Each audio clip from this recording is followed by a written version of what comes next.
Hello friends, आज हम बात करेंगे डीएलएड फर्स्ट सेमेस्टर के बारे में। दोस्तों, आज का हमारा जो विषय है वो है शिक्षण अधिगम।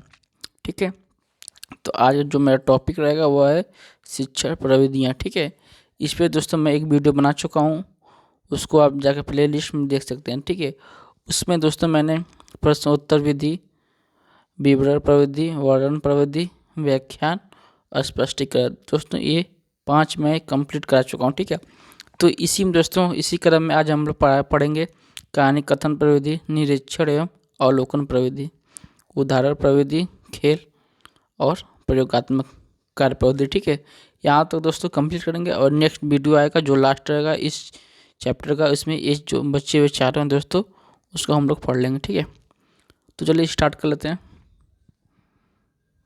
पहला है क्या है, कहानी कथन प्रविधि। ठीक है, तो इसके बारे में कुछ लाइनें हैं, देख लेते हैं। एक राजा था, एक राजकुमारी थी, एक परी थी, जैसे वाक्यों से शुरू होने वाली कहानियाँ हम सभी ने अपनी दादी नानी से सुनी होंगी और उसमें बताया गई बातें हम सभी को याद भी हैं। यही विधि क्या है, कहानी कथन कहलाती है। ठीक है, इसमें बोल रहा है कि जब आप बचपन में रहे होंगे अपने दादी या नानी से राजा या रानी की या राजकुमारी या परी की जो कहानियाँ सुनी होंगे और वो आपको याद भी होगा। ठीक है, यही दोस्तों क्या है, कहानी कथन प्रविधि। ठीक है, इसमें और देख लेते हैं। इसका सबसे बड़ा महत्व तो यह है कि यदि शिक्षण का अस्थायी प्रभाव डालना हो तो शिक्षण को कल्पना द्वारा आकर्षक तरीके से कक्षा का रूप देकर प्रस्तुत किया जाए तो बच्चे जल्दी सीखेंगे। तो दोस्तों इसमें बोल रहा है कि अगर ये जो कहानी कथन प्रविधि इसका अगर महत्व देना है तो क्या करेंगे आप, शिक्षण का स्थायी प्रभाव डालना हो तो शिक्षण को क्या करेंगे, कल्पना द्वारा, ठीक है, आकर्षक तरीके से आप उसको एक रूप देकर इस कहानी विधि से बच्चे को जल्दी सिखा सकते हैं। ठीक है, और देख लेते हैं इसमें कक्षागत अनुशासन भी बना रहेगा। और कक्षा में क्या है, अनुशासन बना रहेगा, क्योंकि जब कहानी शुरू होती है तो बच्चे क्या आते हैं, उसको ध्यानपूर्वक सुनते हैं और उसमें रुचि लेते हैं। और कक्षा क्या होता है, शांत वातावरण का बना होता है और उसमें जिज्ञासा जागृत होती है। और बच्चों के अंदर क्या होता है, जिज्ञासा जागृत होती है। जब वो कहानी सुनते हैं तो उनके अंदर क्या होता है, कल्पना शक्ति का भी विकास होता है। यह विधि मुख्यतः मौखिक ही होती है। ठीक है, यह कैसी विधि होती है, यह मौखिक विधि होती है। इसमें दोस्तों देख लेते हैं कि कहानी विधि का महत्व, कि एक छात्र के जीवन के विकास में, ठीक है, जो कहानी विधि है इसका क्या महत्व है। एकाग्रता, क्या करते हैं बच्चे एकदम एकाग्र होते हैं, एकाग्र होके सुनते हैं इस कहानी विधि में, कहानी किसी भी कहानी को। कल्पना शक्ति का विकास, ठीक है, जो कहानी विधि इसमें क्या होता है, किसी भी छात्र या बालक का उसकी जो सोचने की जो कल्पना करने की शक्ति है वो तीव्र होती है, मतलब उसका विकास अच्छा होता है। और अधिगम में तीव्रता, मतलब उसको सीखने में क्या होता है, तीव्रता, बहुत ही जल्दी सीखता है बालक। इसमें देख लेते हैं एक और पॉइंट, कहानी विधि मनोवैज्ञानिक होने के कारण शिक्षण क्षेत्र में सबसे लोकप्रिय है। ठीक है, जो कहानी विधि है कैसी दोस्तों, यह मनोवैज्ञानिक है। ठीक है, इसलिए दोस्तों शिक्षण क्षेत्र में यह बहुत ही लोकप्रिय है और भी प्रभावी बनाया जा सकता है यदि कुछ बातों का ध्यान में रखा जाता है। मतलब कि जो कहानी विधि है इसको और प्रभावी बनाया जा सकता है, लेकिन कुछ बातों का ध्यान देना पड़ेगा। तो कौन कौन से हैं, पहला पॉइंट है कहानी कथन कैसा होना चाहिए दोस्तों, अस्त्रानुकूल होना चाहिए। ठीक है, मतलब कि जिस कक्षा का बालक हो कहानी उसी वे में, मतलब इजी वे में होना चाहिए। अगर कक्षा 2 या 3 का छात्र है तो कहानी वैसा होना चाहिए कि जो उस बच्चे को समझ में आ सके, मतलब उसके उम्र के हिसाब से वो कहानी सरल होनी चाहिए। ठीक है, सेकेंड है कहानी कथन की भाषा स्पष्ट सरल हो। ठीक है, जो आप कहानी बता रहे हैं बच्चों को तो वो कैसी भाषा होना चाहिए, भाषा एकदम स्पष्ट होना चाहिए और सरल होना चाहिए। ठीक है, नेक्स्ट पॉइंट हम लोग देखेंगे, कहानी कथन में प्रसंगानुसार हाव भाव आरोह अवरोह हो। ठीक है, जब कहानी में क्या होता है, अगर जो प्रसंग होना उसमें हाव और भाव दोनों होना चाहिए। ठीक है, जहाँ पे जिस चीज़ की आवश्यकता हो वहाँ पे वो भाव देना चाहिए, और बीच बीच में रुकना भी चाहिए जहाँ उसकी आवश्यकता हो। ठीक, कहानी कथन के साथ पाठ सह सामग्री का उचित प्रयोग होना चाहिए। ठीक है, मतलब इसमें बोला कि जो आप कहानी कर रहे हैं उसके साथ साथ क्या होना चाहिए, जो पाठ सह सामग्री है, मतलब कि जिस उद्देश्य से आप बता रहे हैं उसका इसमें उपयोग होना चाहिए। ठीक है, उचित ढंग से। और नेक्स्ट होगा, कहानी कथन के बाद अधिगमकर्ता से बोध गम्यता के प्रश्न अवश्य पूछे जाएं। मतलब कि अधिगमकर्ता कौन हो गया, वहाँ पे छात्र हो गया। ठीक है, अगर आप कहानी के बाद क्या क्या करेंगे, जो छात्र से उसके बोधगम्य, मतलब कि जो बताए हैं कहानी से उसी से जो मेन मेन पॉइंट है, मेन मेन जो चीज़ें उसमें आई हैं उसी से दोस्तों आप अवश्य प्रश्न पूछेंगे, जिससे ये मालूम चलेगा कि बच्चा कहानी में कितना सीखा है। ठीक है, अब नेक्स्ट हम लोग देख लेते हैं निरीक्षण एवं अवलोकन प्रविधि की। कहानी विधि तो हो गया कंप्लीट, अब हम लोग देखेंगे निरीक्षण एवं अवलोकन प्रविधि। मतलब ठीक है, इसी को दोस्तों विधि बोलते हैं या आप प्रविधि दोनों बोल सकते हैं। यह तथ्य पूरी तरह स्थापित है कि देखी हुई घटना वस्तु बोलती नहीं है, इसका प्रभाव हमारे मस्तिष्क पर अस्थायी होता है। शिक्षण करते समय यदि छात्र को पाठ विषय में शामिल वस्तुओं घटनाओं के अवलोकन एवं निरीक्षण का अवसर दिया जाए तो शिक्षण अधिगम प्रभावशाली होगा। ठीक है, इसमें दोस्तों क्या बता रहा है कि कोई भी तथ्य हो, ठीक है, या कोई भी घटना हो, उसको आप जब सामने से आप देखे होंगे तो वो आप उसको भूल नहीं सकते हैं, वो आपके क्या है पूरा मस्तिष्क में वो अस्थायी रूप से स्थित हो जाता है।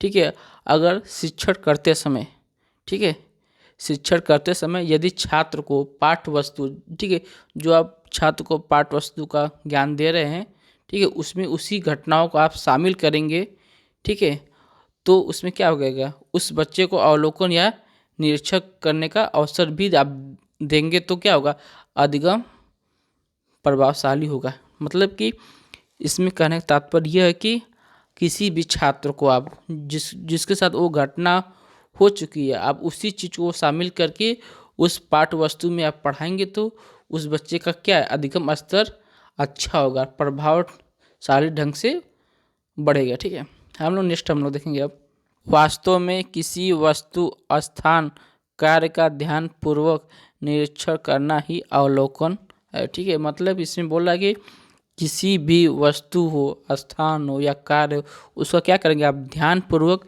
निरीक्षण करेंगे, वही क्या है आपका अवलोकन है। सभी विषयों में विशेषकर विज्ञान, कृषि तथा समाज विज्ञान के लिए यह अधिक उपयोगी है। मतलब कि जो विषय हैं उसमें विशेषकर कौन कौन से विषय आएंगे, विज्ञान आएगा, कृषि आएगा और समाज विज्ञान के अंतर्गत ये विषय बहुत ही उपयोगी होते हैं अवलोकन विधि के लिए। ठीक है, समझना परखना ही इस विधि का मूल तत्व है। ठीक है, मतलब कि अवलोकन जो विधि का उसका मूल तत्व क्या है, समझना और परखना।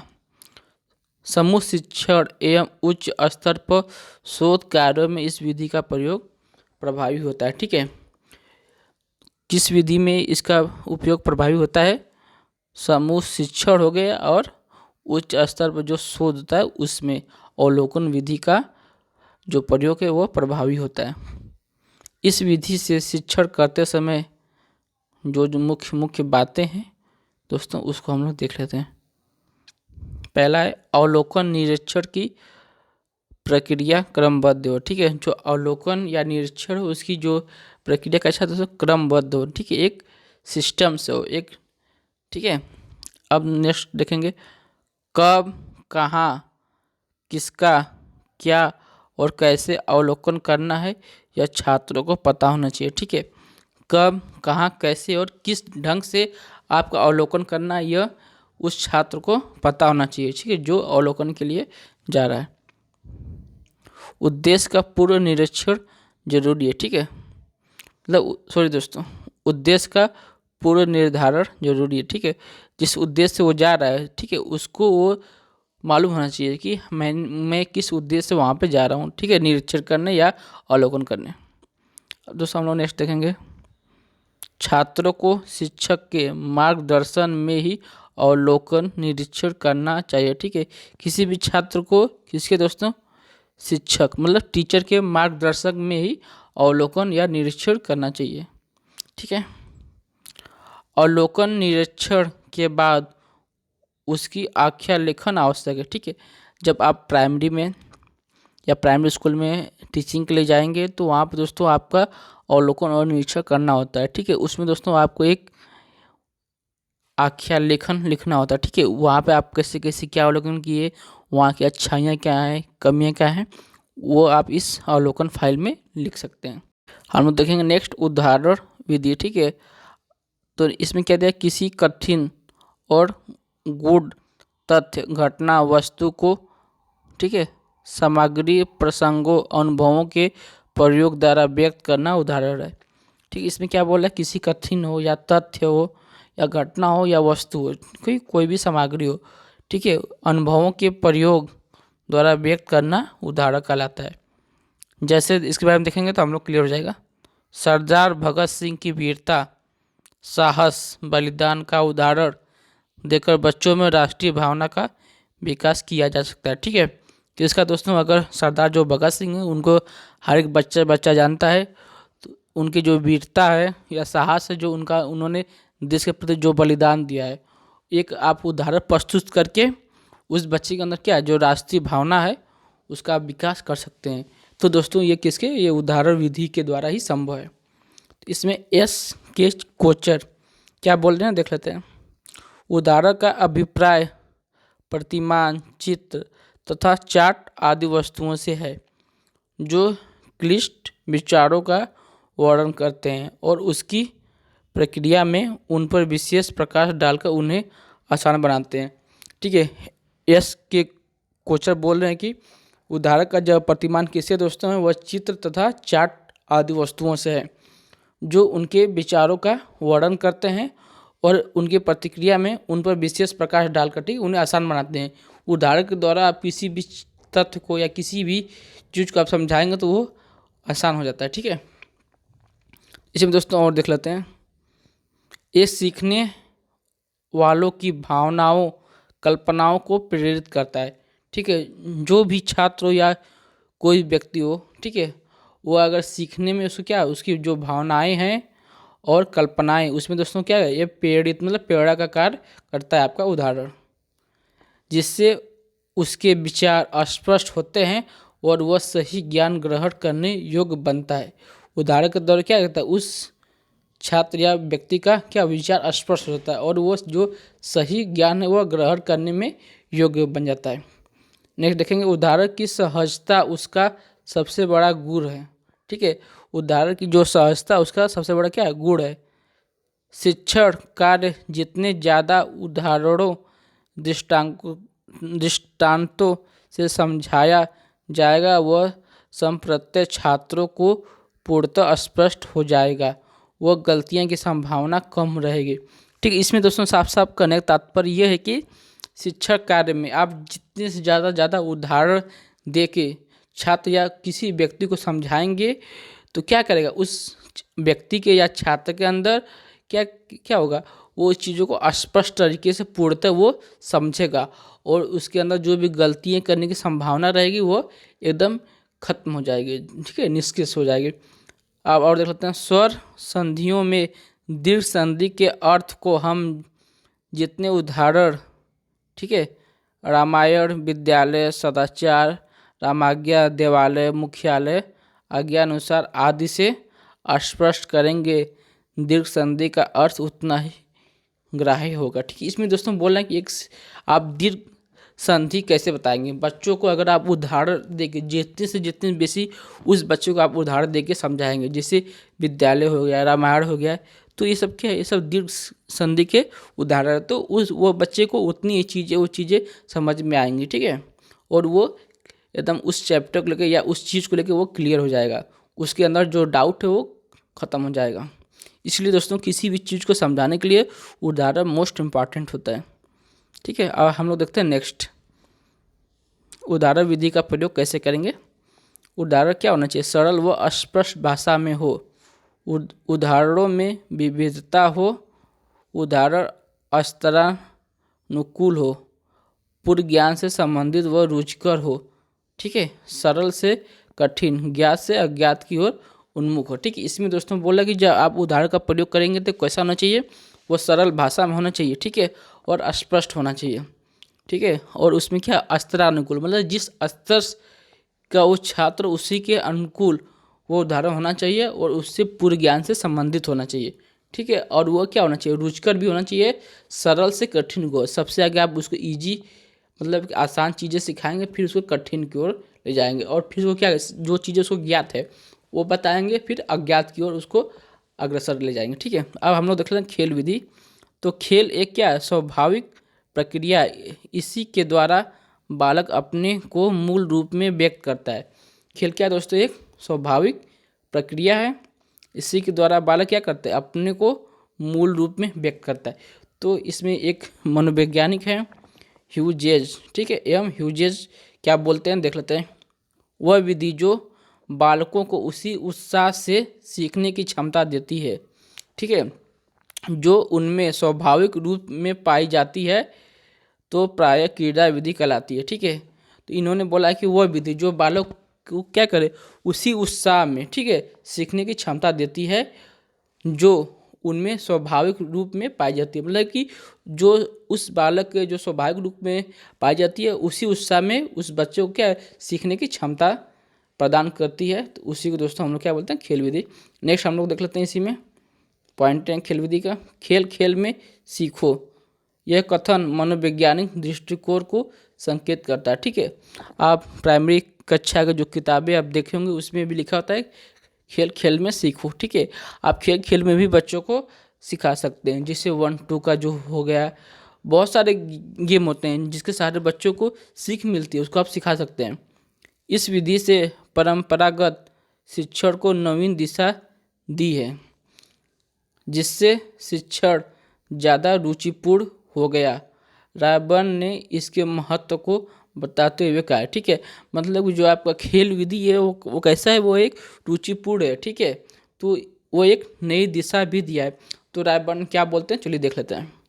यह विधि बालक की रचनात्मक शक्तियों को प्रोत्साहित करती है। ठीक है, जो बालक के अंदर क्या है, रचनात्मक जो शक्तियाँ हैं उनको क्या एक प्रोत्साहित देती है, एक प्रेरित करती है। ठीक है, सामाजिक गुणों को विकसित करके समूह प्रवृत्ति का विकास करती है। ठीक है, क्या करते हैं, जो आपको खेल विधि क्या है, सामाजिक गुणों को उस छात्र के अंदर, उस बालक के अंदर क्या है, उसका विकास करता है, और क्या करता है, वो एक समूह प्रवृत्ति का विकास भी करता है, जिससे उस बालक का शारीरिक विकास भी होता है, मानसिक, सामाजिक, आध्यात्मिक शक्तियों का विकास। ठीक है, मतलब उस बालक क्या होता है, शारीरिक विकास होता है, मानसिक भी होता है और सामाजिक भी होता है, क्योंकि वो जब खेल खेलता है तो वो कई लोगों का वो संग मतलब ग्रुप होता है। ठीक है, आप ग्रुप में सीखेंगे तो एक दूसरे का सम्मान करना है, एक दूसरे से अच्छे से बोलना है, तो इसमें क्या जाएगा, ये आपका सामाजिक हो जाएगा। ठीक है, शक्तियों का विकास कर व्यक्तित्व को संतुलित करता है। ठीक है,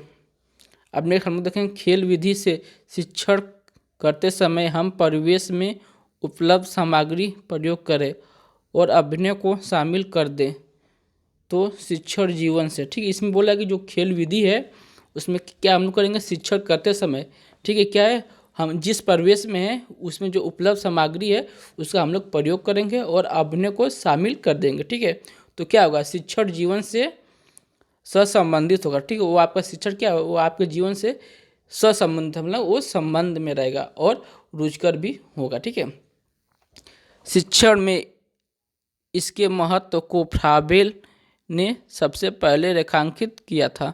तो फ्राबेल का देख लेते हैं, क्योंकि जो किंडरगार्टन विधि है फ्राबेल की है। गिनती का ज्ञान कराना हो तो ठीक है, या गिनती का ज्ञान कराना है या अक्षर का ज्ञान देना हो तो बच्चों की पंक्तियां बनाएंगे। ठीक है, गिनती हो या अक्षर का ज्ञान देना हो तो क्या करेंगे, आप बच्चों की पंक्तियां बनाएंगे, उसका नाम क्या रख दें, क ख ग आदि रख दे। फिर दौड़ लगवाएं, दौड़ में उनके स्थानों की गणना कैसे 1 2 3 का ज्ञान दिया जा सकता है। ठीक है, खेल खेल विधि में।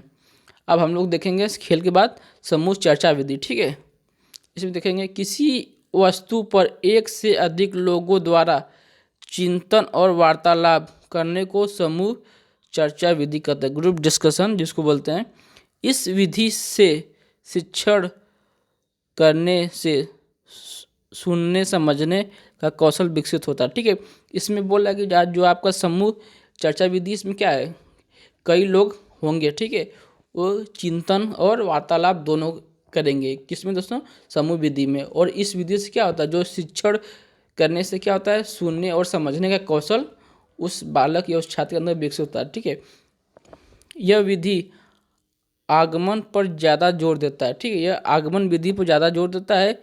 समूह में चर्चा करने से एक ओर जहाँ खुलकर अभिव्यक्ति का अवसर होता है, वहीं दूसरी ओर विषय भी स्पष्ट होता चलता है। ठीक है, मतलब कि जो इस विधि में है, क्या होता है, समूह में चर्चा करने पर क्या होता है, एक और जहाँ कोई भी छात्र हो या व्यक्ति हो, उसको अभिव्यक्त मतलब खुल के अपने बातों का रखने का एक अवसर मिलता है। ठीक है, और दूसरी ओर वो जिस टॉपिक पे वो अपना बात खुल कर रख रहा है, तो वो विषय भी, वो चीज़ भी आपको अस्पष्ट हो चलता है। ठीक है, इस विधि में शिक्षक शिक्षार्थी दोनों की समान रूप से सहभागिता एवं सक्रियता रहती है। ठीक है, जो आपकी इस विधि में क्या है, शिक्षक और शिक्षार्थी दोनों क्या होते हैं, एक समान सक्रिय होते हैं। और इसमें क्या, इन दोनों की सहभागिता बनी रहती है। कक्षागत अनुशासन बना रहता है और तर्क आदि मानसिक संक्रियाओं का बारंबार अभ्यास भी होता रहता है। ठीक है, इसमें क्या होता है, सक्रिय तो होता ही है और अनुशासन भी बना रहता है। और इसमें क्या होता है, छात्र का तर्क और मानसिक संक्रियाओं का बारंबार अभ्यास भी होता रहता है। वो तो इसमें जो महत्वपूर्ण बिंदु देख लेते हैं। चर्चा का विषय स्पष्ट होना चाहिए। ठीक है, आप किस विषय पर चर्चा कर रहे हैं, उसका जो बिंदु वो स्पष्ट होना चाहिए। चर्चा का माध्यम एक भाषा ही होना चाहिए। ठीक है, मतलब एक भाषा में ही चर्चा होना चाहिए। ठीक है, नेक्स्ट, चर्चा में छात्रों को छोटे छोटे समूहों में बांट देना चाहिए। ठीक है, मतलब कि अगर 15 से 20 बच्चे हैं तो उसको 3-3 4-4 लोगों का एक समूह बनाना चाहिए और इसमें बांट देना चाहिए और सबको पारिक अवसर देना चाहिए अपने विचारों को स्पष्ट रूप से रखने का, अपने अभिव्यक्ति को। ठीक है, अब नेक्स्ट हम लोग देखेंगे प्रयोगात्मक विधि। ठीक है, ये आपका लास्ट होगा, इसके बाद जो बचेंगे हम लोग नेक्स्ट वीडियो में पढ़ लेंगे। नाम से ही स्पष्ट है, जिस विधि में प्रयोग करके सिखाया जाए वह शिक्षण की प्रयोगात्मक विधि कहलाती है। इस विधि का आधार वैज्ञानिक एवं तार्किकता है। प्रयोग द्वारा शिक्षण करने से छात्र सक्रिय एवं एकाग्र रहते हैं और स्वयं करके सीखने का अवसर होने से अधिगम अस्थायी होता है। ठीक है, मतलब कि जो प्रयोग है, प्रयोगात्मक, इस नाम से स्पष्ट में प्रयोग करना, ठीक, किसी भी तथ्य पर। ठीक है, इस विधि का आधार क्या है, वैज्ञानिक भी है और तार्किक भी है। इस विधि द्वारा प्रयोग करके शिक्षण करने से छात्र क्या होता है, सक्रिय होता है। ठीक है, और एकाग्र होता है और स्वयं करके सीखने का एक उसको अवसर मिलता है, जिससे उसका जो अधिगम है क्या है, वो अस्थायी होता है। मतलब जो चीज़ वो खुद से करके सीखता है या प्रयोग करके सीखता है तो वो लंबे समय तक उसको याद रखता है। ठीक है, और उसको सीखने में भी ज़्यादा कठिनाई का सामना नहीं करना पड़ता, वो उसको आसानी तरीके से सीख लेता है। इस विधि में बालक की समस्त इंद्रियां सक्रिय होती हैं, इसलिए सीखना सरल व सहज होता है। ठीक है, इस विधि में क्या है, कौन सा प्रयोगात्मक विधि में बालक की समस्त इंद्रियां क्या होता है, सक्रिय होता है, मतलब वो एकदम एक निश्चित करके उसको सीखता है। ठीक है, इसलिए क्या, सीखना सरल और सहज होता है आपका प्रयोगात्मक विधि में। ठीक है, ये आप साइंस से मतलब विज्ञान में इस विधि का उपयोग ज़्यादा आपको देखने को मिलेगा। प्रयोग विधि का उपयोग, किसी वस्तु के बारे में जानना हो तो क्या क्या करेंगे, तो आप क्या क्या कर सकते हैं, किसी भी चीज़ को जानना होगा तो कैसे करेंगे। सबसे पहले देखेंगे कि वस्तु देखने में कैसी हो। ठीक है, वो वस्तु देखने में कैसी है, या उसका जो रंग है वो कैसा है, या उसका जो आकार है वो कैसा है, छूने में वस्तु कैसी लगती है आपको, मतलब क्या अनुभव होता है छूने में। ठीक है, पटकने पर कैसी आवाज़ आती है, वो वस्तु हल्की है या भारी है। ठीक है, ये सब जानना जरूरी होता है प्रयोगात्मक विधि में। और देख लेते हैं कुछ पॉइंट है। प्रयोग विधि से क्रियाशीलता बनी रहती है। क्रियाशीलता मतलब कि वो खुद करके सीखना, उस छात्र के अंदर वो बना रहता है कि मैं कैसे इस चीज़ को अपने से करके सीख सकता हूँ। ज्ञान प्रक्रिया दो तरफा होता है, जिज्ञासा पूर्ति में सहायक होती है। ठीक है, जो जिज्ञासा है उसमें ये सहायता प्रदान करते हैं, मतलब कि सहज होता है। ठीक है, तो दोस्तों आपको मेरा वीडियो कैसा लगा कमेंट करके जरूर बताइएगा। अच्छा लगा तो लाइक कीजिएगा, दोस्तों में शेयर कीजिएगा। मेरे चैनल पर नहीं आया तो चैनल को सब्सक्राइब कर दीजिएगा।